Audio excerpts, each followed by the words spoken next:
Hey there, welcome back to another video. This time around, it is my review of the 1998 war film Saving Private Ryan. Now, before I get around to sharing more of my thoughts on this film, I want to give a special shout out to Gia for requesting this review. And if there's another film, TV show, or topic, or anime that you would like to see my thoughts on in the future, feel free to donate to my PayPal. The link will be in the video description down below, and I'll try to get to it as soon as I possibly can. Now, Saving Private Ryan is one of those films that I was familiar with. I had read a number of reviews that praised it heavily. I think I've seen a few clips here and there of the film, but I didn't really get around to watching the entire film until recently for this review. And I liked the film, but I wouldn't say that it's one of my personal favorite war movies. But that's not necessarily due to the fact that it's a bad movie or it's not a well-made motion picture. This is a film that I can understand why it got a lot of praise and still gets a lot of praise to this day. This is a movie that, despite the fact that I think it's a little bit too long and I think it has some pacing issues, it has some tremendous power and weight to it. The opening battle sequence on the beach of Omaha, the Omaha Beach sequence, is some of the most gripping, harrowing, horrifying war sequences that you will ever see in any movie. It is absolutely astonishing in its brutality, in its level of detail, and just how unflinching and just true to life it is. It's probably the closest that any war film has gotten to really putting you in the shoes of a soldier in the middle of such a conflict. And it does a decent job with its characters. I think it's got a lot of good performances by the cast. And of course, you've got Steven Spielberg behind the camera, who's a consummate professional. So, this is definitely a movie that is what I would call good. But I personally don't think it's great. And I think that's the reason why it's not one of my personal favorites of this genre. I honestly was more impressed with 1917. And in terms of personal preference, when it comes to a World War II movie, I got more out of this film than I did Saving Private Ryan. And Hacksaw Ridge has a lot of really intense sequences of war as well. But definitely one of the biggest highlights for this movie is the direction by Steven Spielberg. He kind of blows his wad a little bit with this movie, with the whole Omaha Beach sequence, but that scene is just so powerful and just so effective and so amazing when it comes to the direction that it would have been hard for even a filmmaker of his caliber to reach that same level, let alone top it throughout the rest of the movie. That was the decision that he chose, and it's a decision that really does grab you by the jugular from the very beginning of the movie.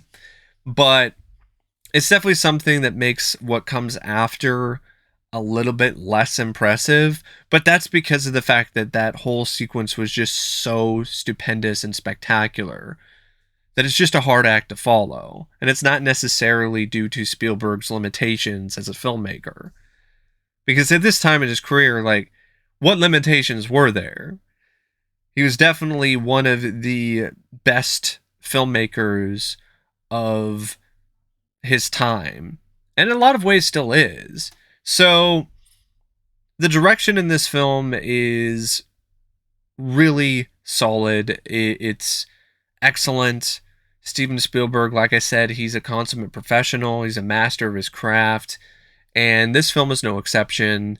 You have that opening sequence, but then you have other scenes that are also shot really well. The finale, where Ryan and the other soldiers, they band together to stop the incoming army of Germans, to hold the bridge or hold the fort, so to speak. That whole sequence is also really well shot in terms of the scope, the size of it all, really capturing the minute details of the sequence, as well as the extravagant details, and really just providing a lot of adrenaline and excitement as well during that sequence. There's other really visceral, tense scenes throughout the movie that are also well directed by Spielberg. You also have other moments that are very tender and just small in comparison to some of these big, grand action sequences, which are also really effective because Spielberg has always been a director who could handle action and larger than life spectacle just as well as any other element of a given film. He was equally as capable when it comes to directing dramatic scenes, for instance, or sequences that are trying to convey uh, emotion other than panic or fear or excitement. So this is definitely a movie that showcases a lot of Spielberg's strengths as a director. But because it is a Spielberg film, there are some moments where it is a bit cloying, it is a bit saccharine. I think the opening of the film and the way that it ends was not really necessarily the best framing choice. And I don't know if that was really Spielberg's idea, or it was Robert Rodat, who's the writer. Um, Knowing that it's a Spielberg film, Spielberg probably had a lot of input in terms of how the film is structured. So I wouldn't be surprised if he was the one that came up with that idea. In theory, starting it out with a older Ryan visiting the graves of these other soldiers that saved his life is not necessarily a bad idea. I just don't think that it really is that effective because I think that emotionally, that whole flash forward in terms of the events would be more effective if you saved it for the end. Because it's not like the reveal of Ryan is anything that's that surprising. I mean, it's pretty obvious that the old man at the beginning of the movie is Ryan. It's not something that I think is really that much of a surprise. So I think that is kind of a clunky way to open and end the movie. But it definitely makes up for it with the Omaha Beach sequence and a lot of the other scenes throughout the movie when it comes to the way that things are set up and structured. But yeah, it is definitely a showcase for Spielberg's immense talent as a filmmaker, and it's definitely a movie that I think is worth watching if you somehow haven't seen it after all these years, just for Spielberg's direction alone. Now, the script by Robert Rodat, it's not what I would call a masterwork. I know a lot of people feel that way about this screenplay. I respectfully disagree. This story is dragged out way too long. This is not a story that needed to be as long as it was. A lot of that has to do with a lot of the slow scenes throughout the movie, where I get what the writer's trying to do. He's trying to flesh out these characters more, these soldiers more, make them feel more human, make them feel more real. And I think that works to a certain capacity, but I think there's a little bit too much of that at times. And I think that the fact that there's so many soldiers and there's so many characters that the film has to kind of give this depth to, it really does hurt the pacing of the movie. There's a lot of moments throughout this story where there's not a lot happening. You got a lot of people just kind of, a lot of these soldiers just kind of sitting around or walking to the next location. and so on. So there's a big gulf when it comes to this story between moments of action and, in all honesty, moments of intrigue. Because in a war movie, the war sequences, the battle scenes, those are the things that really provide the most intrigue for me.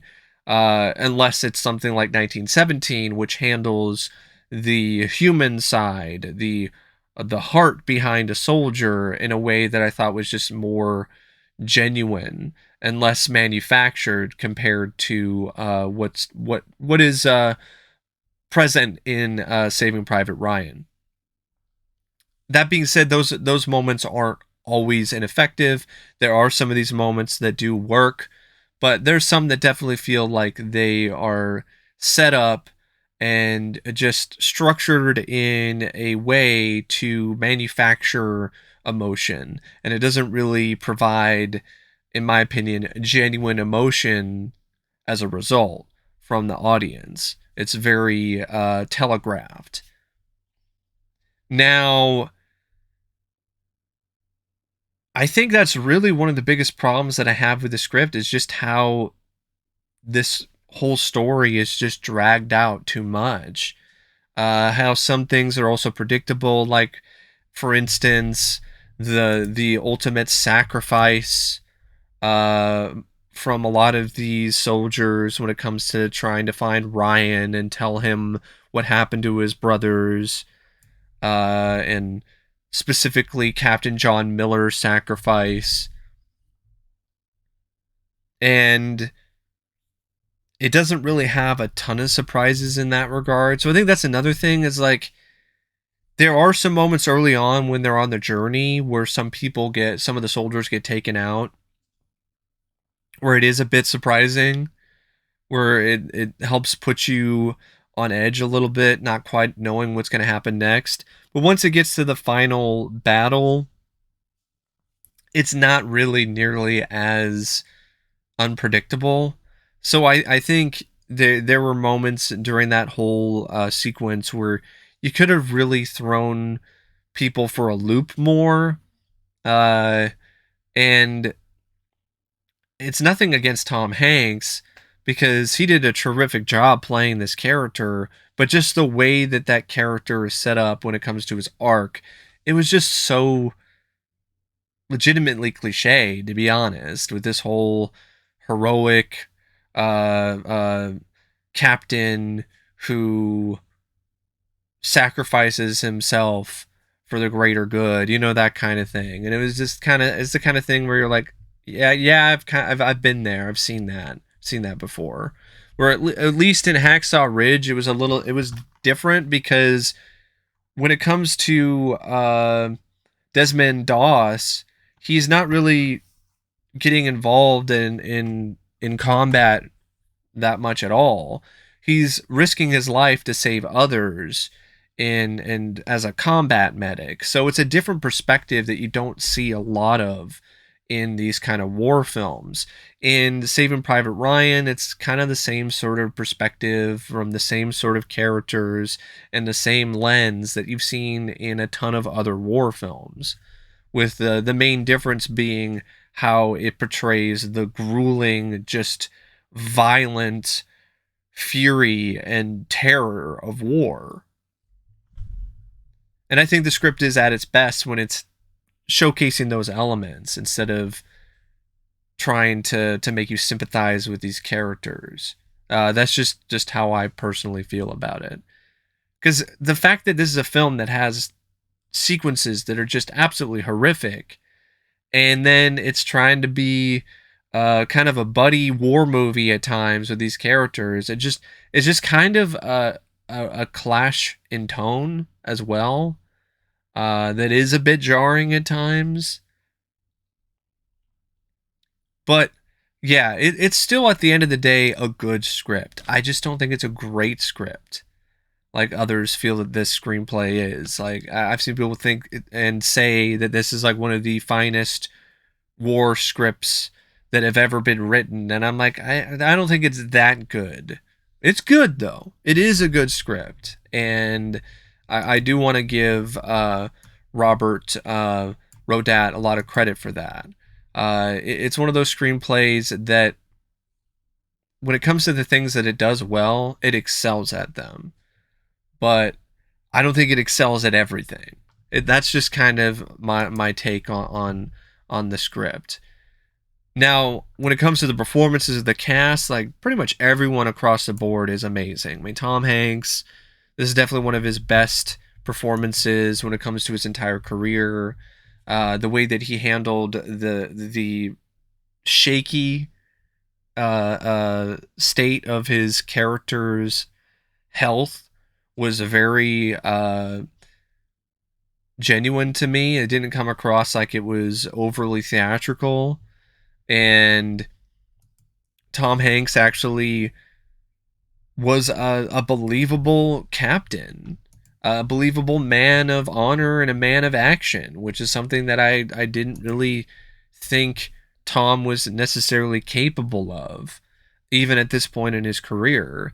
You have Edward Burns, who plays Richard. You've got Matt Damon, who plays Ryan. You've got Harrison Young, who plays the older Ryan.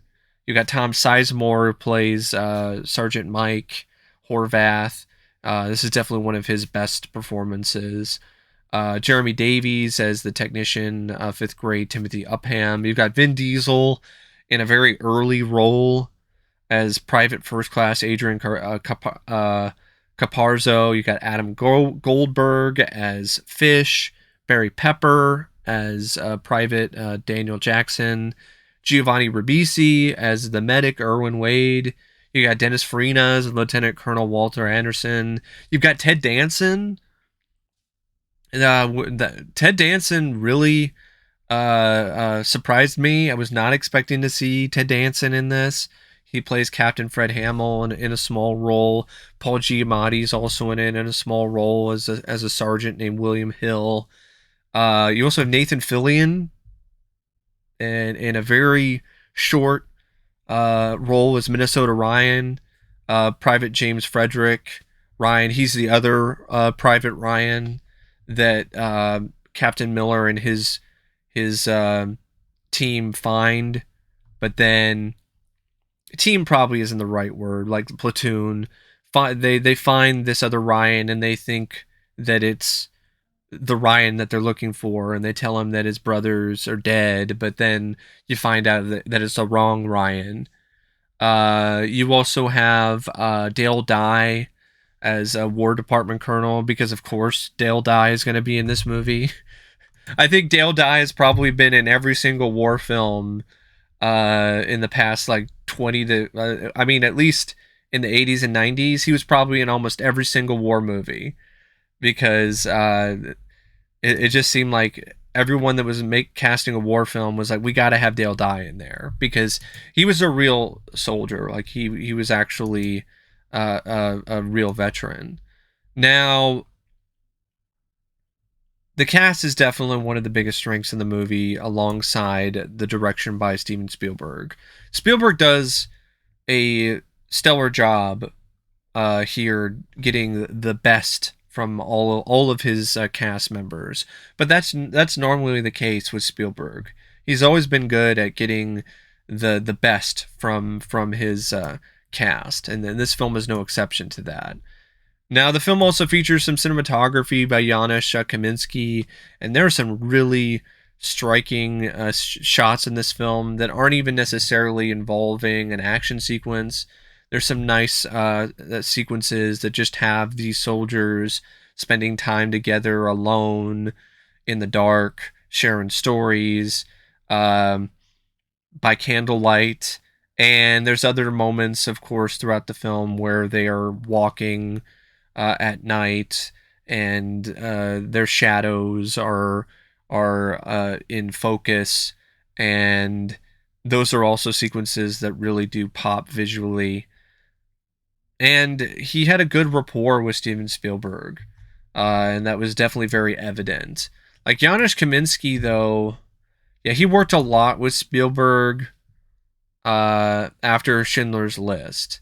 Prior to Schindler's List, though, he didn't work a lot with Spielberg. He worked a lot with other of her directors. It's kind of crazy to think about that this cinematographer Janusz Kaminski, he would go on to, well, I mean, not necessarily. It's kind of crazy when you look at Janusz Kaminski's filmography to see where he started. He started with low budget horror films like Grim Prairie Tales, The Terror Within 2, Killer Instinct, where he was credited as someone else. Uh, he did the cinematography for Cool as Ice with Vanilla Ice.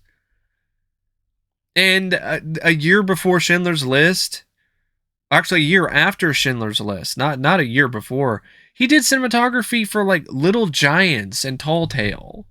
So it's really a interesting trajectory when it comes to his career as a cinematographer. The film also features some really excellent, just top of the line, top notch editing by Michael Kahn, who at this time was a longtime veteran when it comes to being an editor in the film industry, as well as working with Steven Spielberg. He had been Spielberg's chosen editor for years, for decades, up until this point. And the connection that he has with Spielberg and his vision is very evident here. And this is honestly some of his finest work as an editor, mainly because of the Omaha Beach sequence. Because that scene is just so frantic, it's so chaotic. There's bullets flying everywhere, there's people getting shot down, shot in the face, shot in multiple different parts of their body, people getting blown to bits, and the camera is also shaking a little bit. It's almost kind of like the shaky cam cinematography that would be really popular after like the Bourne films. But in this instance, it works and it fit because that's really what it would have been like. It would have been very disorientating in the middle of a battle like that. And the editing just perfectly matched the frenetic energy of Spielberg's direction in that sequence. I don't think that sequence would be as strong as it is without Michael Kahn's contribution to that scene. And he also contributes to a lot of the other sequences throughout the film in terms of the way that the film is edited. I don't blame him for the pacing issues. That's a script thing. That has nothing to do with the editor. Once again, he's just at the top of his game. And Michael Kahn, to me, is hands down one of the best film editors that has ever worked in the industry. And then you also have a score by John Williams. And I don't think this is honestly one of his best scores. I know that's kind of controversial because a lot of people really like this score and find it to be one of his better works, but I just was never really that impressed by this score. I thought his work in another war film, Born on the 4th of July, I think he's the one that did the score for that. I could be wrong though. I want to make sure. I want to check. I want to double check real quick just to see if he did the score for that movie.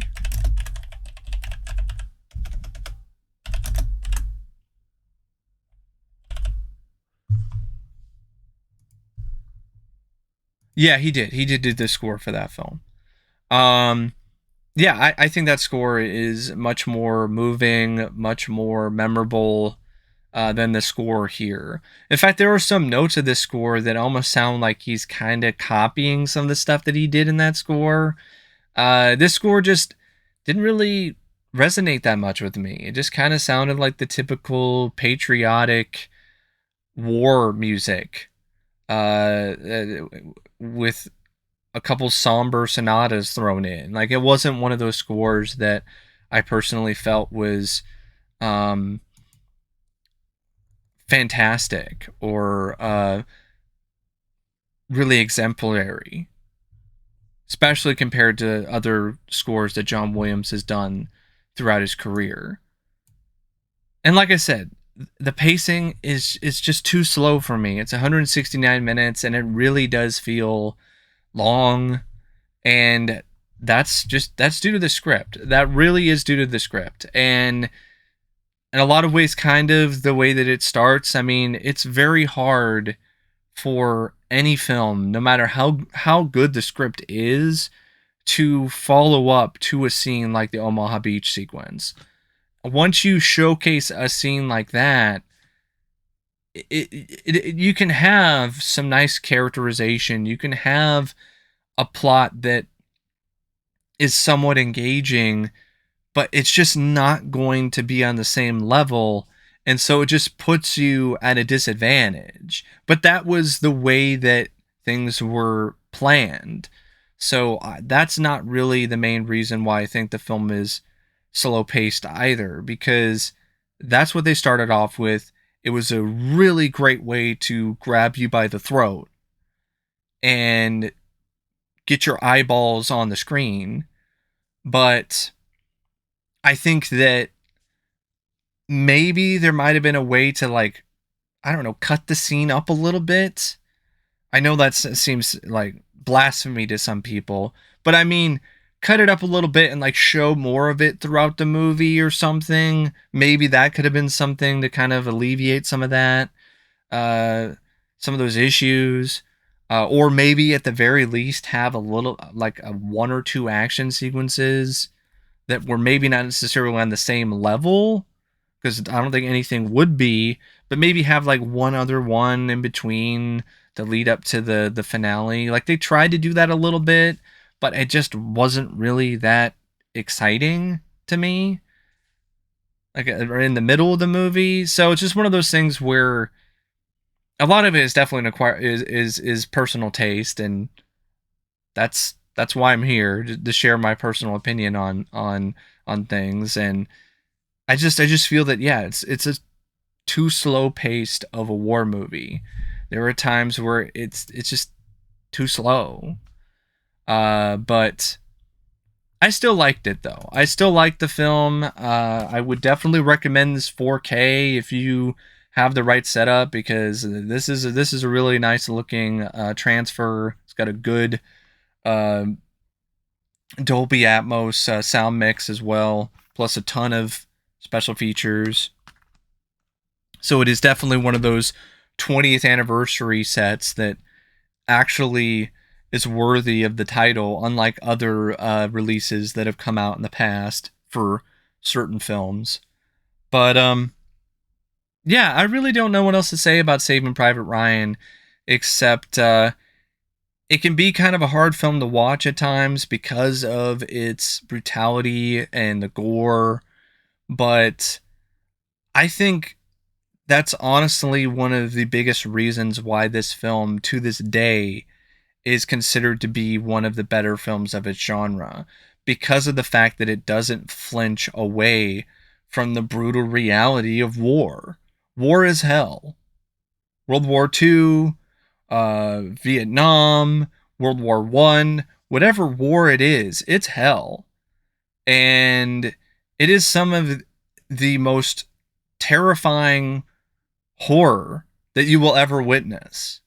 And I think that Saving Private Ryan and the Omaha Beach sequence is definitely a film that delivers when it comes to showcasing how truly horrific war can be. But anyway, thank you for watching my review of this film. And until next time, as always, I'll see you later.